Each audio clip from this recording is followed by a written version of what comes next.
नमस्कार.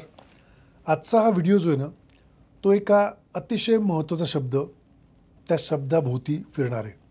त्या शब्दाचं मी अतिशय डिटेल तुम्हाला अर्थ सांगणार आहे, महत्त्व पटवून देणार आहे आणि त्याबद्दलचे कन्फ्युजन, गोंधळ तोही पण दूर करणार आहे.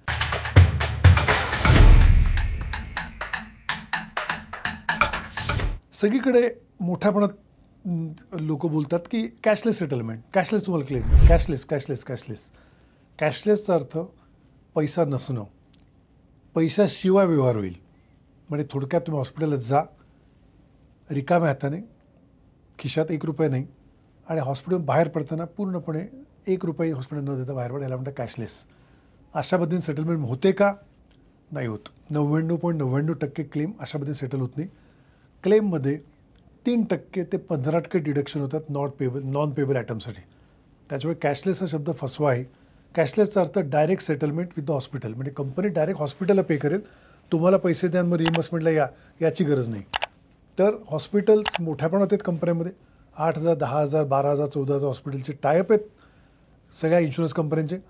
प्रश्न असा आहे, हॉस्पिटलमध्ये दाखल होताना कधी पण ॲडमिट होण्याच्या आधी हे चेक करा की ते हॉस्पिटल नॉन प्रिफर्ड लिस्टमध्ये नाही आहे, ज्याला ब्लॅक लिस्टेडसुद्धा म्हणतात.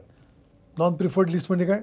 जे हॉस्पिटलचा कंपनीचा टायअप तुटलेला आहे, काहीतरी हॉस्पिटलमध्ये चुकीचे कामं झाल्यामुळे किंवा जास्त बिलिंग झाल्यामुळे किंवा काहीतरी कारणाने हॉस्पिटल आणि मॅनेजमेंटमध्ये मिसकम्युनिकेशन झाल्यामुळे, काहीतरी कॉन्ट्रॅक्ट टर्म्स मॅच न झाल्यामुळे त्यांचं ॲग्रीमेंट तुटलेलं आहे.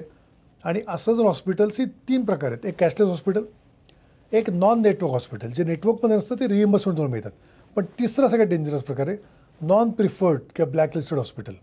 तुमचं हॉस्पिटल जे तुम्ही दाखल होतात ते नॉन प्रिफर्ड किंवा ब्लॅकलिस्टेड असेल, तिथे चुकूनही ॲडमिट होऊ नका. तिथला तुम्हाला क्लेम ₹1 मिळत नाही. तुमचा क्लेम पूर्णपणे नाकारला तर तुम्हाला रिइम्बर्समेंटसुद्धा मिळत नाही. त्या हॉस्पिटल तेव्हाच जा जेव्हा सिरियसली काहीतरी ॲक्सिडेंट झाला आहे. ताबडतोब जवळच हॉस्पिटल त्याचे प्रथमोपचार करा. परिस्थिती थोडी स्टेबल झाली 1 दिवसात इमिडिएटली नेटवर्क हॉस्पिटलमध्ये शिफ्ट व्हा. नाहीतर त्या हॉस्पिटलमधला क्लेम तुम्हाला मिळणार नाही. फक्त इमर्जन्सी ट्रीटमेंट झाली तेवढा पैसा तुम्हाला मिळणार आहे.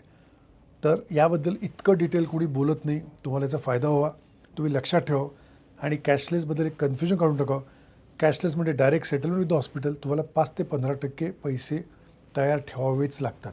मला गॅरंटी तुम्हाला नक्कीच व्हिडिओ आवडला असेल, ही माहिती आवडली असेल, हे चॅनल आवडलं असेल, आमचं ओव्हरऑल डिस्कशन आवडत असेल, खरंच काही ज्ञानात भर पडत असेल, उपयुक्त माहिती असेल आणि समजेल अशा भाषेत मी बोलत असेल, तर आमच्या चॅनलला सबस्क्राईब करा, बेल आयकॉन क्लिक करा आणि तुमच्या मित्रमंडळी, नातेवाईक यांना हा मेसेज स्प्रेड करा. Thank you very much. Have a great day.